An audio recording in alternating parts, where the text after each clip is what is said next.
Welcome to the Guerrilla Social Work Podcast, your crackerjack clinical insurgents pitting evidence against anecdotes.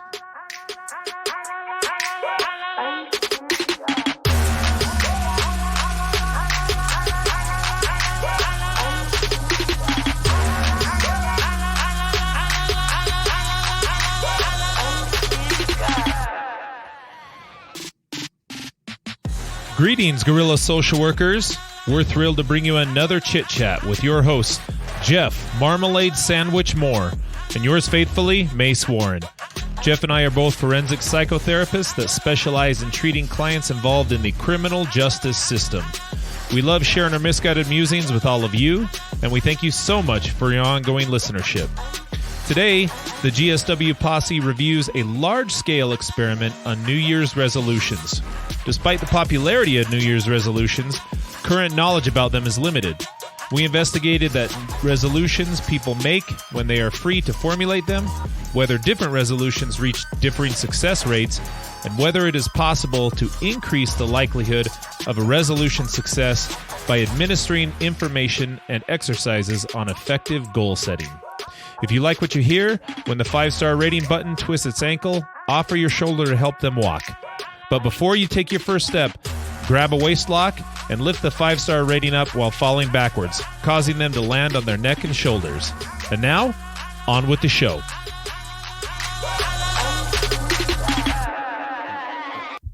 I was going to ask you about I listened to the podcast on Arlo's podcast, the one that has like a paragraph long on the title. Yeah.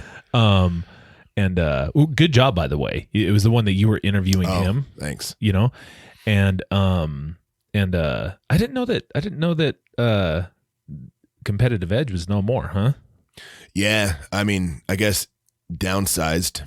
I mean, he's still seeing clients. They just go to his house. Oh, okay. Yeah. Wasn't he get a pretty and so I think I was listening to most of it. Is he just like going a different direction with his career? Or? Yeah, no, same stuff. He's still doing training, but he was just saying that, like, so his father-in-law, if I'm getting this right, owned the building and gave him a decent sweet price. Deal. Yeah, exactly. Yeah. The building got bought out by someone else. They jacked the price. And it was right around then. The thing that stood out to me with what Arlo said is that, like, you know, he's spending all his time teaching people how to work out and teaching them jujitsu and all these different things, and devoting all his time and energy into helping other people. And meanwhile, his kids are growing up, and he's not, you know, lending his expertise to them. So he's like, I just want to spend time with my kids. And, okay. And so he's like, I can do it way easier if, you know, I have a client and then I can, you know, just go upstairs and be with my family. Got it. Is motivated a lot by that. Okay. Which totally makes sense. Dude, that always reminds me of like, so is he doing it like out of his house then? Yeah. Dude, I always thought like how, like, I don't know, quaint it would be or cool. Do you ever watch Bob's Burgers? No. Okay. Of course not. It's a cartoon. Yeah. It's really good though. But it basically they own a burger shop, obviously. But they live on top of that. So their house is also part of, like, so they live upstairs, they go downstairs, and then they're I was like, that always seems like kind of quaint, I guess, you know? And then I see a lot of movies, like, and this is what's really weird. In movies, a lot of movies. I was just watching that movie. You probably haven't seen it. Smile. Have you watched it? No. It's like a, you know, I give it a B in terms of grades as far as like horror movies, you know? All right.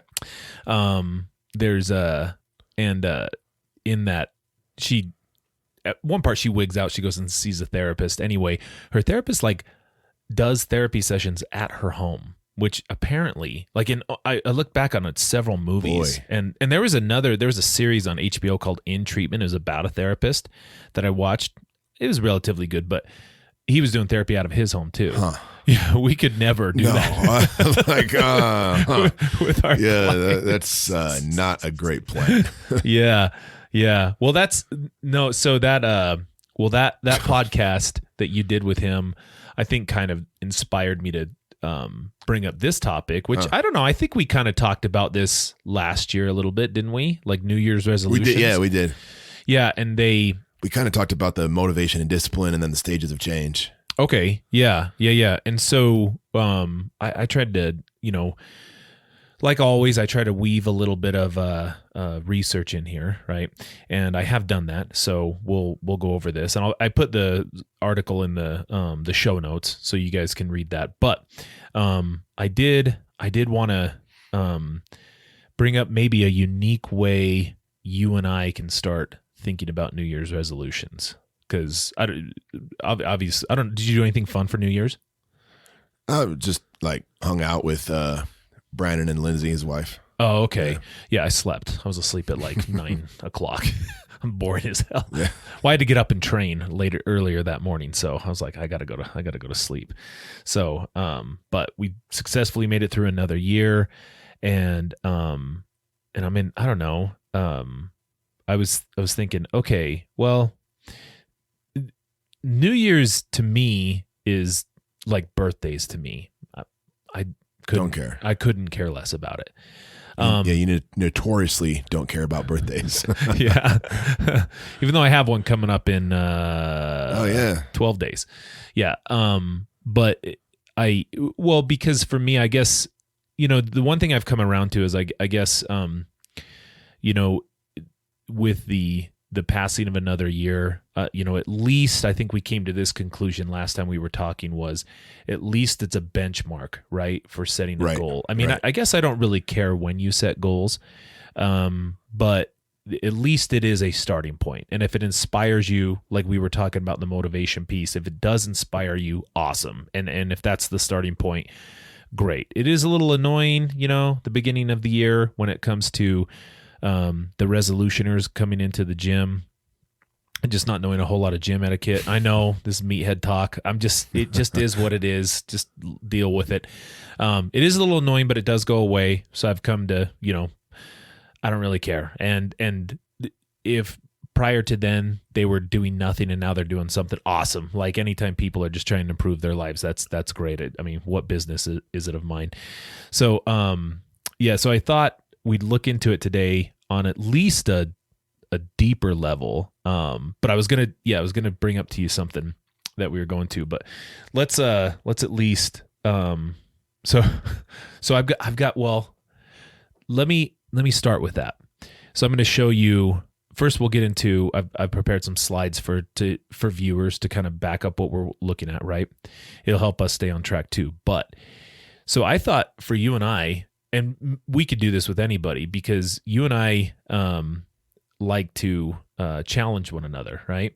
Yeah. So rather than resolutions, why don't we have like New Year's dares? Okay. Now, within reason, though. Yeah. Okay. It's like, we'll see. These have to be reasonable dares. And deals on these too. Like, so they can't be crazy. Okay. They can't be something that is beyond our ability to accomplish. And again, they kind of have to be reasonable. Now I've thought of one for you already. That's why I was going to invite Alan here, which I'm kind of actually glad that he's not here, because both of you have way better podcast voices than I do. Have you noticed that? I guarantee. Well, you told me I sound like a smoker. That one time, I think you just have a voice like, I will. Have you ever listened to, like podcasters or radio show hosts, and in your mind you develop a picture of what they look like? Okay. I almost guarantee what people think you look like is dead nuts on. Yeah. Now, when they hear my annoying ass voice, I guarantee they think something completely. What do you think they're picturing? I don't know. I mean, I don't know. Maybe listeners can weigh in. Yeah. Yeah. Comment on what I look like in your mind without, if you just listen. Like maybe compare it to like a celebrity or something. Yeah, there you go. Yeah, I'd love to hear what some Weasley looking celebrity is what I would imagine, because I just know I can tell it's an annoying voice. But and Alan's got really deep, rich, smooth voice. Yeah, have you ever heard that dude sing? Yeah, actually. Yeah, he's really good at singing. And he anytime we played like a rock band, he'd always nail it and everything. I was always the drummer, just being dumb. So All right, so here's my dare. You ready? Yeah. All right. So I New Year's dare you to come hunting with Alan and I this year. Okay? You don't have to get a tag. You don't have to do anything. And I just come and experience it. I don't have to get a tag? You can. There's a few things that you need to do in the meantime, though, which you'd have to hurry. You'd have to go to hunter safety. I'd show you where to go register. You get a tag. Maybe. It's kind of a lottery, so who knows? But even if not, so I can help you out with all that. So I wanted to be that for a default because I don't want to give you a way out.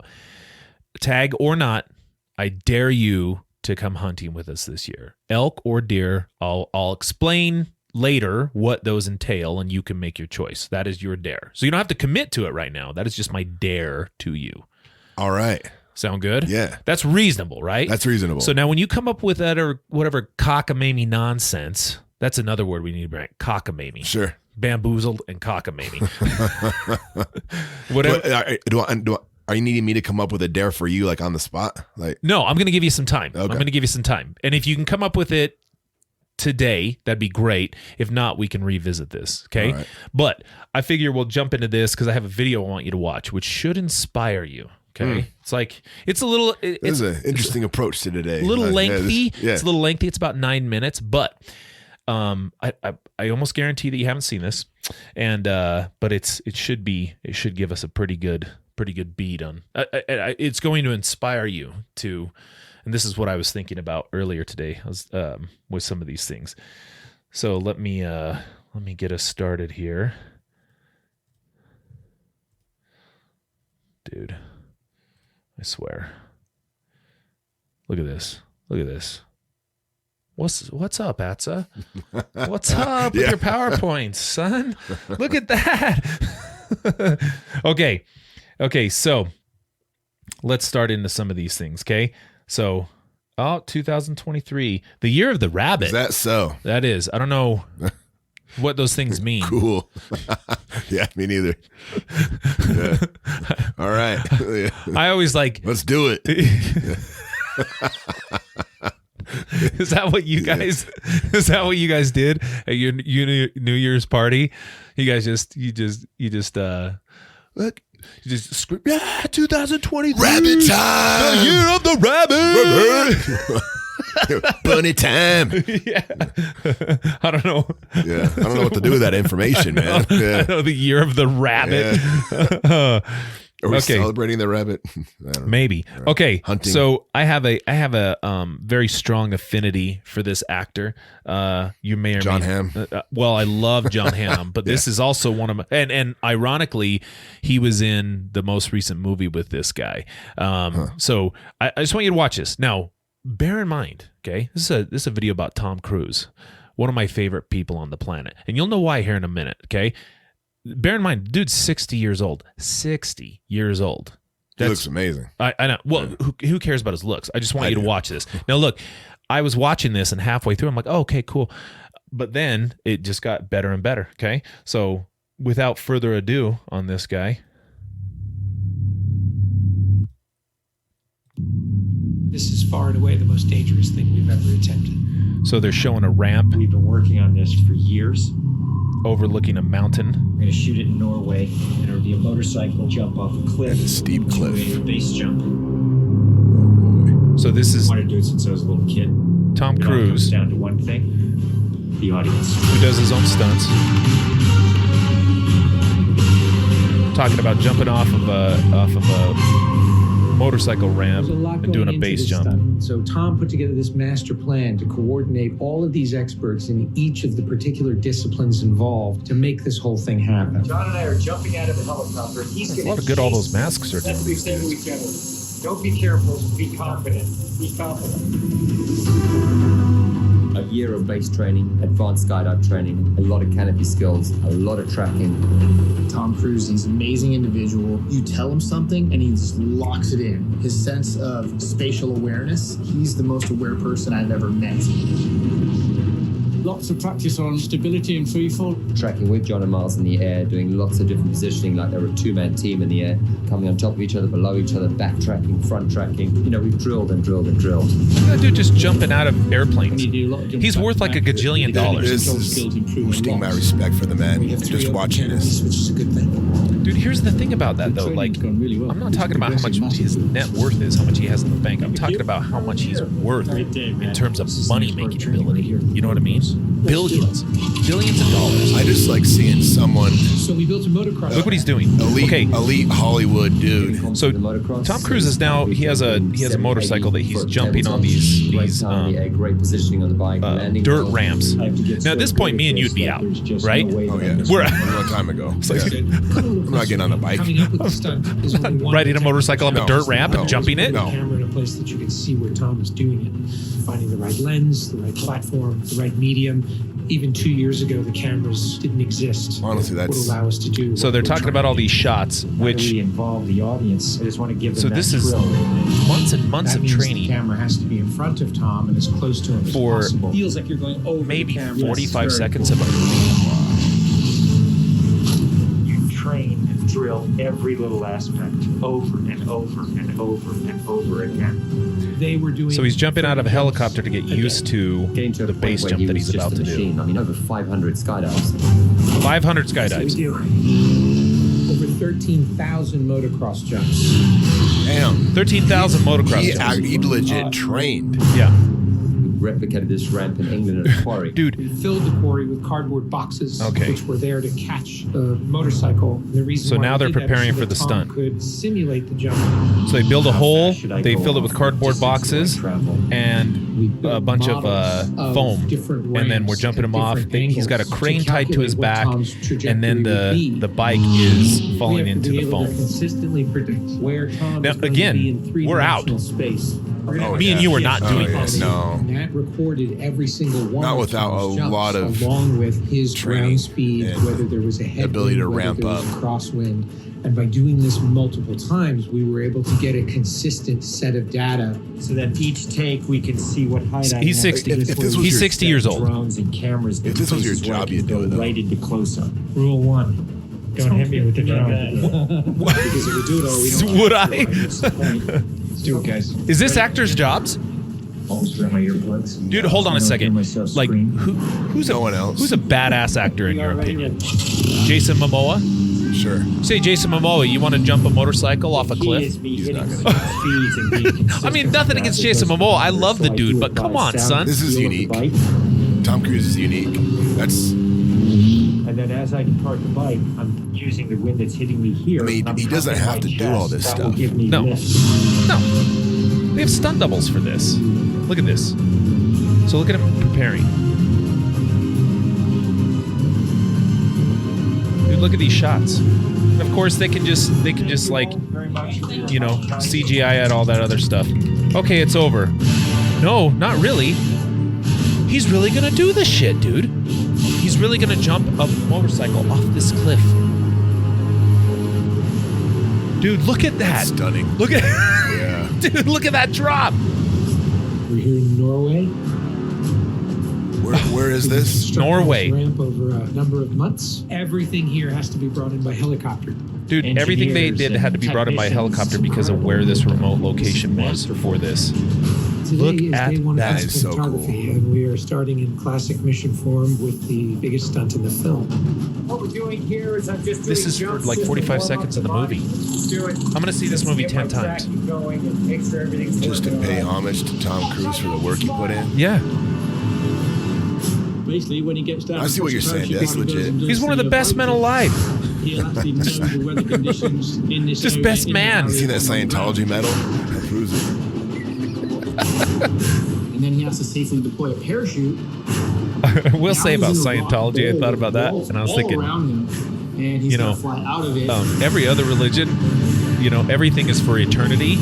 at least theirs ends after 6 billion years or whatever. You know what I mean? They have a done for the first time. You can't That's help good. but worry Yeah. how it's really gonna turn your out. dedication to them is only that long. Yeah. Way shorter than eternity. Yeah, that's true. That's a good point. Yeah, it's just a billion years. I don't know if it's 6 billion, but I can't. Something like that. Yeah, but either way, it has an end date. I think, yeah. And then I guess what? You just Then you just, ball out. You're free. Yeah. You're just wilding out after that.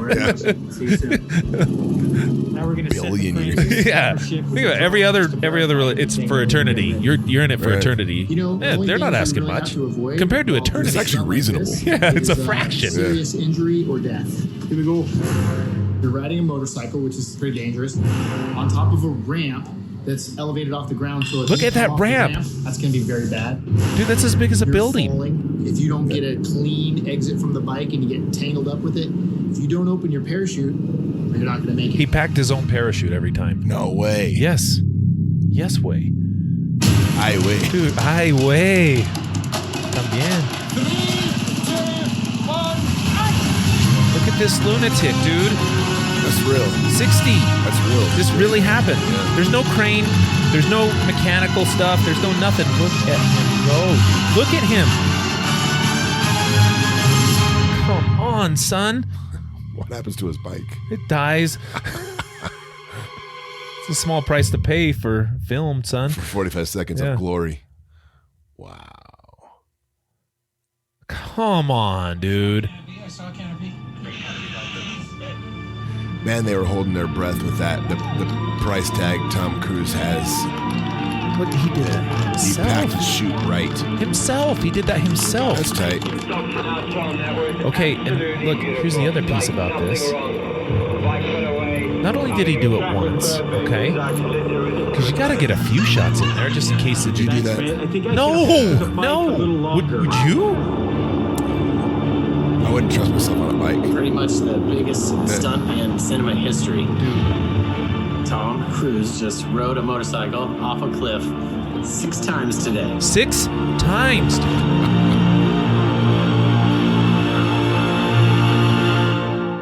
I mean, dudes like Evel Knievel made a career out of being a stuntman. Dude, That's cool. That's cool. I am just saying. All I'm right. just saying. So, I mean, you showed that to me to inspire me. Well, okay, think about it like this, dude. Next time when you're down and out and you are like, man, I don't know if I want to go to the gym today, or I don't know if I do this today. Tom Cruise jumped 6 times. Dude, and he's 60. That's all you need to tell yourself is he's 60 and he did that. That's crazy, man. That is nuts. That is nutso. The last few times that I was like thinking about How epic was that scenery? dude, though? that was crazy. That was crazy. So that should inspire you a little bit to think a little bit about what you might dare me to do. Have you come up with it yet? You want something like that? No. Yeah. I want mine epic, like reasonable. Okay. I want mine reasonable. I just wanted to say, like, whatever it is, man, you coming hunting with us pales in comparison to that nonsense. You know what I mean? Like, it just, those type of things, when people do that, I'm like, it's nice to remind myself, like, hold on, that dude's 60, he's jumping motorcycles off of cliffs, bro. I mean, here's the thing. If something comes to me in the next 40 minutes, however long we're talking today, Okay. I'll throw it your way, but You just think about this I don't have to decide today. No. Like, We got time. yeah, I don't this care could be when something I introduce in the next episode. And I do have to have a reasonable time frame to do it. I mean, hunting doesn't happen till next October. I need time frames like that. You're good. And because here's the thing, I just got through reading this book called The Comfort Crisis, and it talks about how soft we are, and that these. I couldn't tell by the title. Right, I know. Huh? These air conditioned rooms, everything's tailor made for us, and the lack of that human beings are kind of designed for struggle, and that we actually benefit from like a mental health perspective from having like difficult things. We thrive that way. We've evolved to thrive. Sure. In comfortable situations. And so it's talking about a lot of the mental health problems is because of how soft and, comforting everything is. And so it talks about doing what's called a misogi, like MISOGI. It's a Japanese word about that, like people intentionally, willfully put themselves in difficult situations, often outdoors, and like it's physically taxing, mentally straining, outside of anything you've done, and like that's kind of what hunting sounds like to me.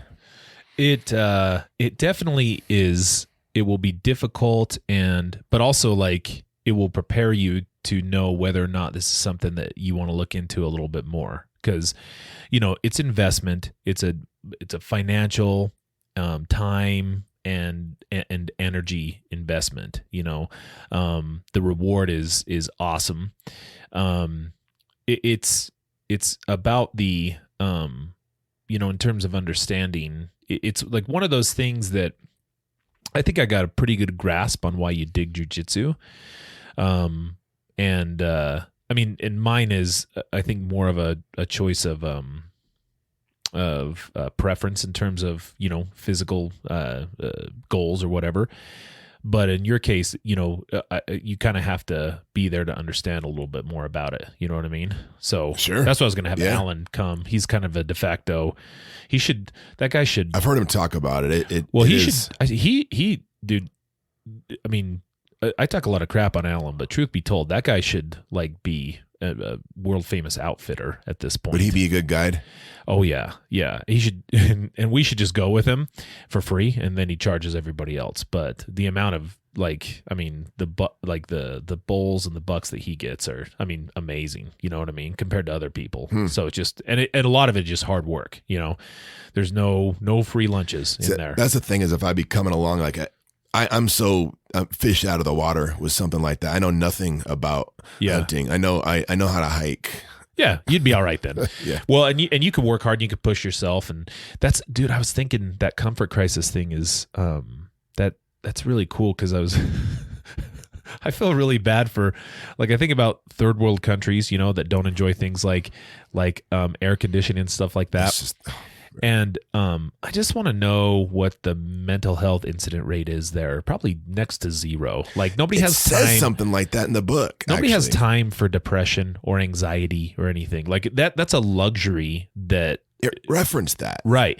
Like I just thought, I'm just thinking about that. Like, and then my favorite part is like there's a lot of push to obviously like end some of those comforts, because we're destroying the planet and everything, and carbon this and all that. I'm like, well, eventually those won't be third world countries, I would suspect, or maybe those guys get their way out of there. And I'm like, are they going to industrialize? And well, imagine that you get to the point where you can finally have air conditioning in your home, and you've been living in sub-Saharan Africa for the last 20 years.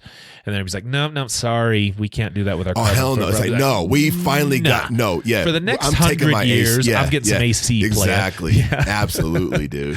No, that's good. Well, so let's look at this study that we were going to review. This will kind of be helpful.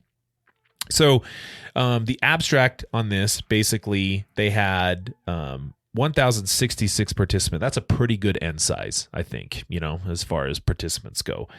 And general public were randomized into 3 groups: active control, some support, and extended support. So control doesn't have any bells and whistles attached to it, okay? So 3 groups. The most popular resolutions regarded physical health, weight loss, and eating habits. So that should be no surprise to anybody, right? At a 1-year follow-up, 55% of responders considered themselves successful in sustaining their resolutions. It's more than I thought. And participants with approach-oriented goals were significantly more successful than those with avoidance-oriented goals. That's something that, like, I don't know if it's the same study or a different one, but I remember you sometime in the last year you pointed that out to me. Well, this study was published in 2020, and we did a podcast previously on this, and the study was done in 2017. So they've updated it. I see. Yeah. I had a goal once upon a time of hey, before this, can you succinctly describe approach oriented versus avoidance goals? I mean, it kind of like comfort I define crisis. it later. It's in the name, I guess. Mm-hmm. Approach would be like you're working towards something. Yeah. And avoidance would be like you're trying to not do a given thing, to stop smoking. So an approach-oriented goal would be, I'm going to run a marathon. Yeah. An avoidance goal would be, I'm going to stop smoking. Yeah. Okay, got it. But what were you going to say about Comfort Crisis book? Or I was just going to say the term approach-oriented and avoidance-oriented is kind of the name is as obvious as what the Comfort Crisis is about. Yeah. You know what I mean? Okay. Yeah. Kind of says it. Okay. So they were randomized. And so we had group 1 participants, were completed 3 self-report measures, were assigned 3 follow-ups that occurred last January, June, December. And this was in 2017. They published in 2020. Participants in this group were given no additional support, served as an active control. All right. In group 2, participants reported their New Year's resolutions and belief in their chances of success before naming a specific person responsible for supporting them throughout the year. Participants then completed the 3 self-report measures, same as group 1, and were assigned 12 monthly follow-ups, one at the end of every month from January through December. In addition to the extra information during sign-up and more frequent follow-ups, participants in group 2 were each sent 1 email with information and exercises on how to cope with possible hurdles when striving toward personal goals. So they just got information. Researchers basically gave them a motivational email, essentially. What's happening at the end of the month, though? They're just reporting like how successful they are. Yeah. And then the more thorough instructions, more frequent group follows, and additional information and exercises were assumed to increase their chances of success compared to group 2. Okay. Now, group 3 had everything that group 2 had. They were also asked to formulate goals in terms of approaching rather than avoiding something, and to set interim goals throughout the year. So one of the things we talk about when setting a goal is like break that down into smaller goals, right? The participants then reported their New Year's resolutions and belief in their chances of success before completing the self-report measures. Ooh. So that's actually an additional thing. That's a motivational Little interviewing technique, which is confidence. I'm gonna base my confidence on how important something is, and also like or essentially it's kind of readiness for change, right? A mixture of importance and confidence. How important something is, how confident I am in succeeding it. Dude, yeah, the importance, how important is this to me? Like I've thought about the goals that I have failed on, and it's been because I didn't really give a shit that much. It just felt like maybe a good thing to do, but wasn't something that when I really thought about it mattered to me that much. Yeah. Never got off the ground. I was in pre-contemplation despite trying to tell myself I was in action. I wasn't. Yeah. The importance, and I think that supersedes, I think, even confidence. You know what I mean? It has to. Well, confidence to me builds upon itself. Right. So right. We'll go back to the marathon example. Let's say I'm going to run a marathon this year, right? And let's say my importance is really high, and it's important for, I don't know why that would be important, but let's just say it is. It's an 8 out of 10. And then my confidence is a 1. Well, your confidence will improve if you stick to a training plan. Yeah. Right.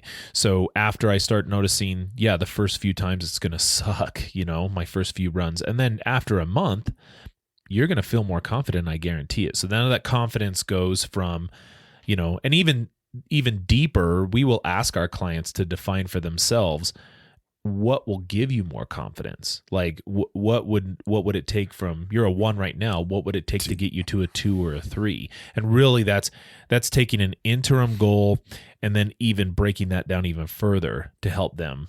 These really proximal goals are important for our clients, or really any clients who are struggling with a mental health disorder or whatever it is. I mean, they just need to know these things, as they're coming through. Right. So they integrated that into these New Year's resolutions. So these were not necessarily, none of these people, I don't think really, they were screened for they were just messed up. Were these just general population? Okay. Yeah. So, certainly a handful of them would have some sort of mental health diagnosis, but they weren't targeted in that respect. So they still did this for that population. Like basically a random sample. Yeah. All right. Let's see, the participants then, we already did that. Similar to the participants in group 2, those in group 3 were each assigned monthly follow-up and sent an email with information and exercises for coping with hurdles when striving toward personal goals. Additionally, The participants in group 3 were each sent 3 more emails, with information and exercises regarding motivation, thought patterns, and negative spirals in relation to New Year's resolutions. Sure. So that's addressing kind of what we're talking about. Right. Much more support. So when they say support, it wasn't like they had a dude sitting there, or a gal sitting there telling them what to do. Information. It's just like who is it? Mick from Rocky. They didn't have a Mick in that corner. Yeah. Okay. Mick motivated Rocky the way that you like to be motivated. You like yell at Rocky and tell him he was a bum. Oh, yeah. I definitely, that's what fires you up. That's so, I mean, it's so weird because it reminds me, you know what it reminds me of? It reminds me of a lot of clients that we've worked with who said the really confrontational and, I've never, ever had anybody explain this to me where they say, yeah, we break you down so we can build you back up. I've never understood that. Like the rationale behind what that means. Yeah, I don't even why do you need to break them down in the first place? Like that seems like a lot of extra work you're putting. Well, and what does that mean? The implication is that they're broken, but what are you breaking down? And emotionally, I suppose, cognitively. So does that mean you're making the person feel terrible? I don't know what that means either. I think it's just kind of are you just being emotionally abusive, or it seems just kind of like a thing to say that sounds like hard nosed. Yeah, but those are. That double talk in very therapy, serious. That double talk in therapy just doesn't. It bugs me. It bugs me big time. I mean, I was listening to a therapist run a group the other day, and she said, "Well, the definition of insanity." Oh God, I know right where this is going. And I mean, so everybody knows, like doing the same thing over again and expecting different results. Attributed to Albert Einstein, which, by the way, he never said it. Look it up; it's worth a Google. Abe Lincoln said it. John Hamm said it. Yeah. I don't know. But what I will say is, it's what's insane is that we say that to our clients, because guess what I ask them to do? I ask them all the time, hey, try this social skill. And if it doesn't work, try it again, because you probably missed something. And then if it doesn't work, try it again. And then maybe 20 times later, you're going to start to see some traction on it. So I ask them to do the same thing over and over again and expect different results, because you should suck at this right now. And you're going to suck at this. You know how I know you suck at this? Because you're talking to me in my group. I know. I don't even need evidence. I already know you suck because you're sitting talking to me. Yeah. And the only way to get better is to practice at it and get better and better. Like, is that what you tell a basketball player? It's like, hey, keep practicing your shot this way, and eventually you're gonna see that ball go into that hoop.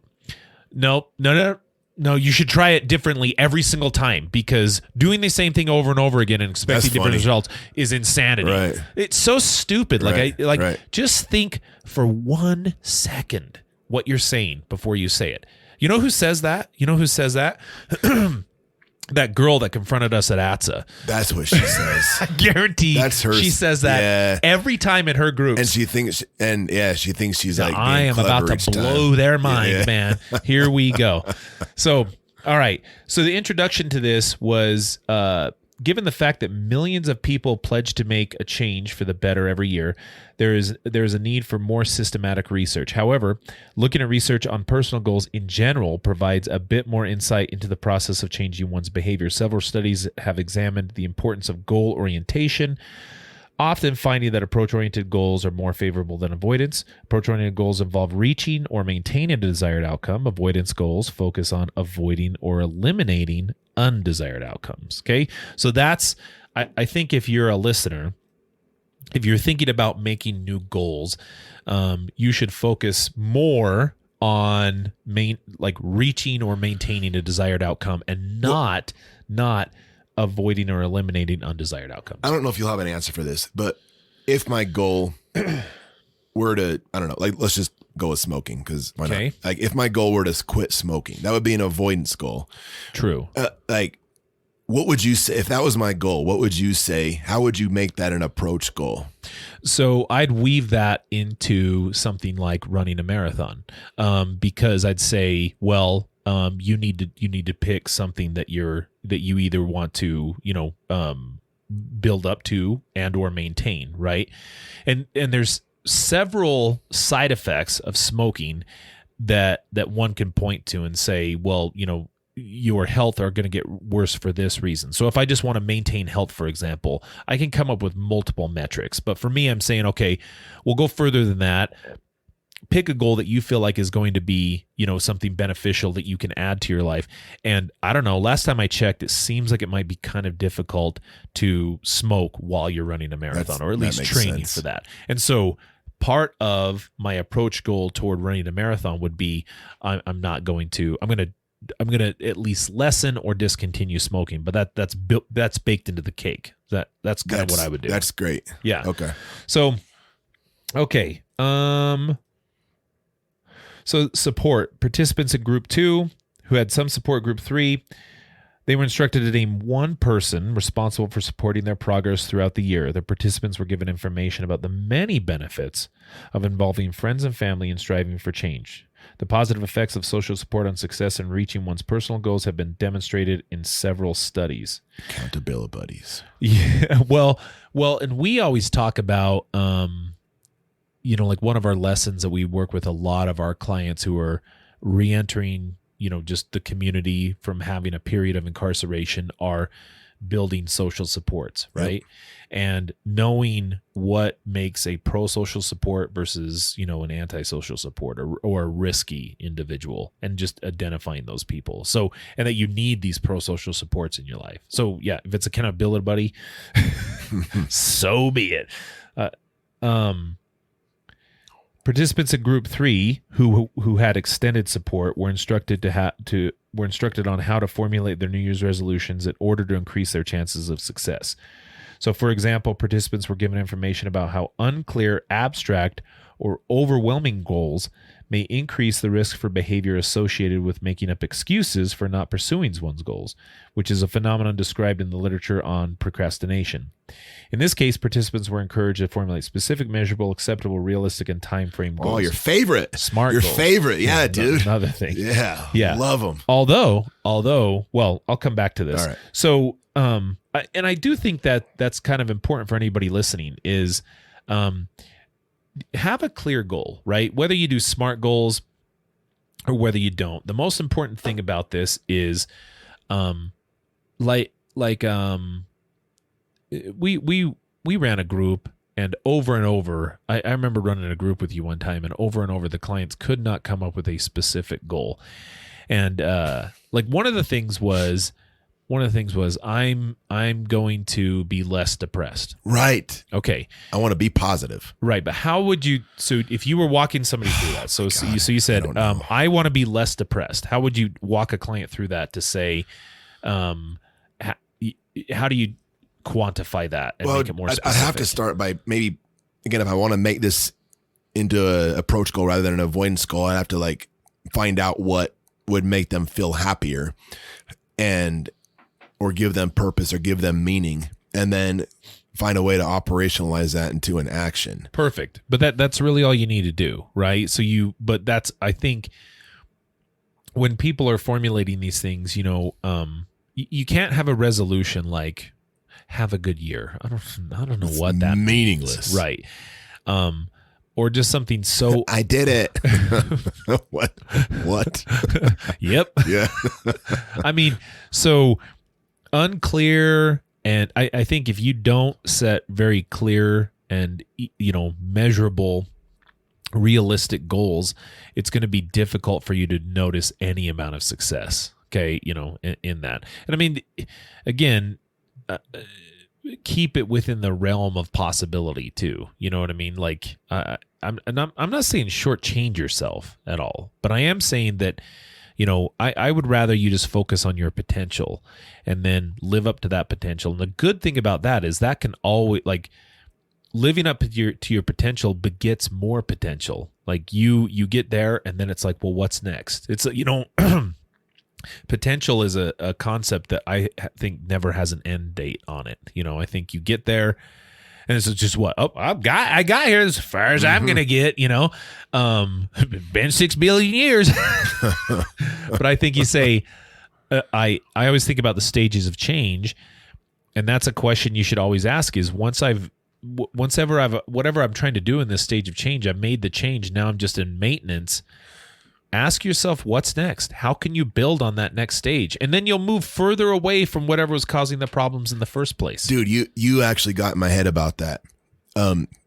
So I do all these, I mean, they're not impressive by any means, but every year I set these little mini goals. And like for instance, for all of 2022, it's been like at a minimum, I do 50 squats and 40 push-ups a day, just as like a minimum. Body weight. Yeah, body weight. Okay. Yeah. And like, so in other words, the hard part is like, 10 p.m. at night when I've gotten into bed and I laying there and I forget, damn it, I didn't do my getting out of bed and actually doing it is, it's like the discipline or whatever. And so like, I'm definitely in the maintenance stage. I sailed through that goal, did it easy. Now it's 2023 and I'm maintaining that, but now I'm adding to it that I'm also adding on top of that an hour of yoga a week. As a minimum. Good. Yeah. And so like, I think I'm just going to keep doing that. I'm going to keep adding things to it once I've maintained some. Then eventually you have zero time to do anything. Yeah. We'll see. Yeah. It's like I subscribe on YouTube to this guy, Athlean X. I don't know if you ever seen him. He's a personal trainer that actually fits the part. He looks like a personal trainer. Shredded. Yeah. And he's really helped me on like, I'll have like lower back spasms a lot because I'll run and then just I'll try to tie my shoe or something and then it spasms and I'm out for like a week, and taught me a lot on doing, maintenance on my lower back with it because it's not the big muscles like, lower back problems for years. Yeah. But like, the ones that a lot of people do, that, like they put a weight on their chest and lift up. Those are really big muscles that you're working. And these little tiny ones are the ones that spasm. And so there's really tricky ways of working on these little muscles. And he helped me out a lot. But like, it's funny, his channel, like he has a ton of like, just of his videos that say do this every day, but there's like 80 of them. So I'm like, dude, if I did every one of those every day, I couldn't even work. Yeah. Just doing weird movements. No, like I mean, you'd have to do it during session. Yeah, these weird ass movements. You do it with a client. Yeah.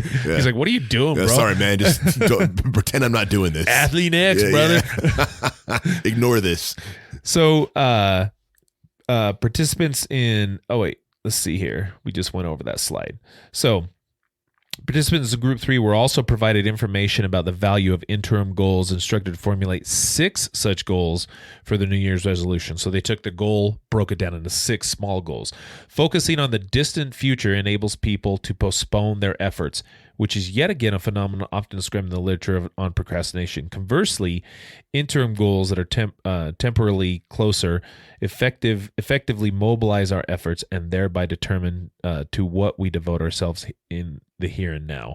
So, in other words, like one of the things that they're talking about in the study is, if it's too far in the distant future, like, so an example is like I'm doing an Ironman training right now, right? And it's 40 weeks to do this training. And, but it's easy, I think, to look at that. And for the first few, the first month, just blow it off and say, because a lot of Ironman trainings are 6 months, which is not 40 weeks. Right. And so this is almost double that. And I look at that and I'm saying, no. Like what I do know is somebody put this together and it's very formulated to prepare me for Ironman. And yes, I don't get all the days in. I don't think anybody does, but preparing for an Ironman takes a lot longer than like, when do you start anything? Then? Right. Yeah. So you have to, so it's like, okay, I need to get prepared for this. And because I'm going to have times when I get sick, I'm going to have times when I'm too sore to do this, or I potentially risk injury, or I need to go on vacation, or I need to work or something like that. And I think all that together to me makes a whole lot more sense, because if you put too distant out there, it can turn into whatever, which is, I think, fundamentally a problem with New Year's resolutions anyway. Because I got till 2024 to do this, baby. Right. You know what I mean? So setting those short-term goals, I think, really helps. Okay. So the measures of success rate. They said at each point, the participants rated their success on a 10-point scale. So this is where they were doing the check-in, right? From 0%, I have fully and completely abandoned my New Year's resolution. That's so final sounding. I know. To 100%, I'm sticking to my New Year's resolutions fully and completely according to the plan. Now, in order to assess success rates, a cutoff was applied wherein participants who scored greater to or equal to 70%, which was, I am, by and large, sticking to my New Year's resolutions, were considered successful, while participants who scored less than or equal to 60%, I am considering giving my New Year's resolutions a shot, were considered unsuccessful. So anything below that was considered unsuccessful, okay? In subsequent analyses, the cutoff was dummy coded as a dichotomous variable as 1, success, 0. So basically they did a cutoff and then went from there, okay? And here were the results. So number of participants, you can kind of see physical health, 33%, weight loss was 20%, 13% was eating, 9% self-improvement, 5% mental health and sleep. It's weird that they mix those two things. Yeah, mental health and sleep. 4% was work and studies. Well, self-improvement is generic as... Well, yeah, they operationalized... Isn't that all that shit? Well, yeah, I guess. I don't know. Anyway, self-improvement. I don't want to distract. Maybe I get better at playing guitar or something. 3% tobacco, 2% consumption. Like you get diagnosed with consumption? Yeah. Isn't that where isn't that where you just diarrhea till you die? Yeah, it's a problem. It's a potty problem.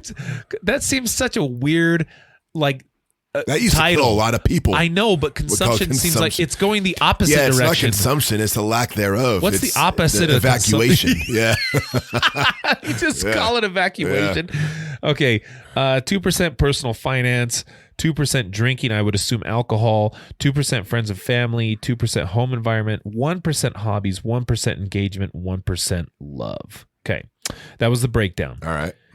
And then here's the outcome. So group 1, you see they give you those, you can kind of see those weaved in there. But look who came out on top, though, in terms of the success. So right here on the, this is the y-axis, right? This is the x-axis.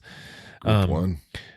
So, no. What am I looking at? Oh, I was looking at the chart wrong. Yeah, there you go. Dummy. So, the 1,062 participants, relative success rates, 95% confidence intervals. So group 2 actually did better than group 3. Yeah, why would that be? Well, so they had some thoughts on this. This is like oversaturation with... Right. So among the participants who set approach-oriented goals, 58.9% consider themselves successful compared to 47%. So obviously, do approach-oriented goals, folks. Group 2 versus Group 3. So a post hoc analysis indicated that participants in Group 2 who had some support reported significantly higher rates of success than those in Group 3, which had extended support. Participants who received more support thus consider themselves less successful than those who received less support. Participants in Group 3 were given information on how effective goals are specific in time frame. A specific goal is beneficial because it affords more information about what one is supposed to do to make progress towards one goal. However, a specific goal also clarifies when one is not doing what one is supposed to do. Participants with a vague resolution, for example, to take better care of oneself, may consider oneself to be successful if he or she has made some changes in that general direction. Conversely, a participant with a specific resolution, for example, to exercise twice a week, might consider oneself unsuccessful if he or she has not fully adhered to that pledge. All right. So it's not that Group 2 was necessarily objectively better. So they perceived themselves to be better because they had more loosely defined explanations of what success was. But let me ask you this, though. But isn't that the point of New Year's resolutions, though? I mean, we're not talking about therapy goals here, right? I mean, I'm not working with a substance use what do you client. mean? Well, okay, I don't know. Are you saying the point of New Year's resolutions is just to feel like you accomplished something? Well, if as opposed to actually accomplishing it? well, it's not saying that they didn't accomplish it. It just says that their goal was vague and they felt like they were better in that general direction. So it's like, okay, if it's vague, I want better overall health. So that means that, okay, maybe I got to the gym 3 times this month and I ate 1 less bonbon and feel really good about that. And so it's like, okay, I am doing better with this. Whereas the person that had the goal of going to the gym, what did it say, twice a week? Yeah. Maybe they went once a week, but they otherwise like went to the gym more often than the people in group 2. But they just didn't perceive that they were doing better because their specific goal, they didn't meet that criteria. Like that, the person in group 3 still conceivably did more towards their goal in group 2. Yes, potentially. But group 2 though, they felt like they had better success. They felt rates. like it. They felt like Okay. it. Okay. So if you think about the point of a New Year's resolution, I mean, this is really what I think it boils down to is what's the point of the New Year's resolution? Okay. If the New Year's resolution is to make you feel better about yourself and at least move into a right direction or something like that, Okay. then group 2 accomplished that, right? And I don't know. If that's the goal, yeah. I don't think that's necessarily. I mean, unless like your goal is malicious or something, like towards another person. If the goal is to feel better about yourself, I get that. It's just like, I guess, but like, what if it was like a goal like what you're setting with, training for an Ironman? If the goal is to be in Ironman shape, then me feeling better about myself wouldn't make any difference. I think confidence does play a role in your ability to successfully complete that. But I mean, like, what if you weren't feeling quite as good about your Ironman goal, but you had objectively put in a lot more work because you set these specific measurable objective things? Well, I'd be better off. I'd be better off in completing the goal. If I just felt better about this, it reminds me, my physician, Dr. Sharman, he was mentioning that he volunteered down at the Ironman St. George, and he said, I've never seen more people that had no business trying to run an Ironman in my life. And he said, so many people were just, a horrible health condition, and they tried to do this, and he was treating them for emergency care. Oh God. Yeah. Which, so to me, it can that, I guess you could say, false sense of confidence could be potentially dangerous, provided that your goal is something on the level of running an Ironman. You know what I mean? Yeah. So, I mean, I'm just saying, it's a good study. It just, I guess it depends on what you want out of it. So one thing they did say too was participants in group 3 were also asked to set interim goals throughout the year. While interim goals, similarly to specific goals, clarify what we're supposed to do, they provide even more possibilities for failure. For instance, if a participant sets 6 interim goals, he or she has 6 possible deadlines to miss. So that was the other thing too, is, so I guess it depends on the point of the goal. Is it to feel better or to achieve? And I mean, maybe it's not an either or. Like, right. Maybe the take home message. Well, I don't know, what is the take home message? Because like doing group 3 is in theory the most likely to be primed for achieving the thing, although not necessarily feeling as though you succeeded. But like that person's output might end up being better if we're measuring output. Well, I think maybe, if, in my opinion, one flaw of this study would be the dichotomy of success or failure. Mm-hmm. Oh, okay? Yeah. And so I don't think failure. There's only one way for failure, in my opinion, and that's quitting. Okay. So quitting, in my opinion, is exceeds failure. Failure is just a side effect of becoming successful. So, perfect. As you're progressing, so my thing is, I would want to coach. So I think objectively, you can say group 3 probably did better like objectively in terms of reaching their goals than group 2, right? I mean, I don't know, but maybe. Yeah. Let's say they did. Yeah.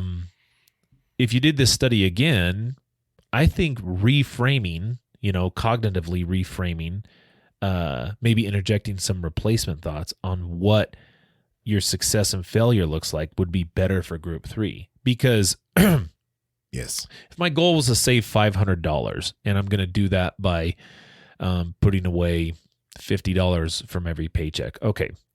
And I'm going to check in 6 times a year. Easy, right? Mm-hmm. Well, if I save $400, I mean, did I fail? Exactly. I don't think you did. Right. I mean, you were successful, and like we do with our clients, it's saying, well, you didn't fail. You did, 85% of your goal. Let's troubleshoot the parts that you didn't do, and let's find out what barriers there were, and let's work on removing those barriers, and then potentially moving on to, doing it again. That's right? the move. Yeah. So I think it is kind of hazardous to just feel like you were successful, but group 3 deserves to feel like they were successful. They just need to change their metric on what success actually looks 100%. like. 100%. Right. I mean, if you look at like, I want to live a successful life, start by not comparing yourself to Elon Musk, because you're always going to be a loser. Always. Okay. Always and forever, you're going to be a loser. Now, if you just compare yourself to yourself, of what success was 2 years ago for you, okay, that's a realistic metric, like I'm not going to externalize this, I'm going to internalize this, kind of go from there. But that would be my critique of that study and what I think would make it better. I agree with that. So that's great. In summary, what do we got? Use approach-oriented goals and avoid avoidance goals. Should be pretty easy. Reframe what success and failure mean, but still have objective measures. I mean, the reason I have a problem with SMART goals, aside from therapists, the obnoxious being silly. If you want to set goals, you want to know how to do it, you want to be smart. I'm like, God. Okay. I think one of the things, realistic pretty much encompasses everything within SMART goals, in my opinion. Attainable, realistic. Yeah. I mean, it's SMART goals. My biggest beef is it's just redundant. To be spam. Yeah. Specific, positive. Positive is the one. So that's one thing that we talk about, is that it needs to be positive, in terms of this, you shouldn't be trying to hurt somebody, or, your goal shouldn't be, I'm going to bring down Deborah this year. Bring down. I'm going to destroy Barbara. That's what some of those government workers they're talking about. That's funny. That's their goal. But it should be positive in that it's bringing a net positive into your life. And then also I think those things are good, but reframing your own understanding of what success is. So I think we can all agree on that one. Damn good PowerPoint, bro. I'm impressed. Dude, I keep pumping them out. Okay. So before we break, have you thought about? I have a genre, but I have some research to do before I pitch it to you. So okay. I don't want to. You're going to let me wet my beak, huh? No. Okay, cool. Yeah. All right. Then your homework then is, between now and next time we meet, this is your therapy goal, is that you come up with some sort of New Year's dare, because your dare is to come hunting with us this year. Okay. We don't say anything more about this? No. Happy New Year. Happy New Year, folks. Okay.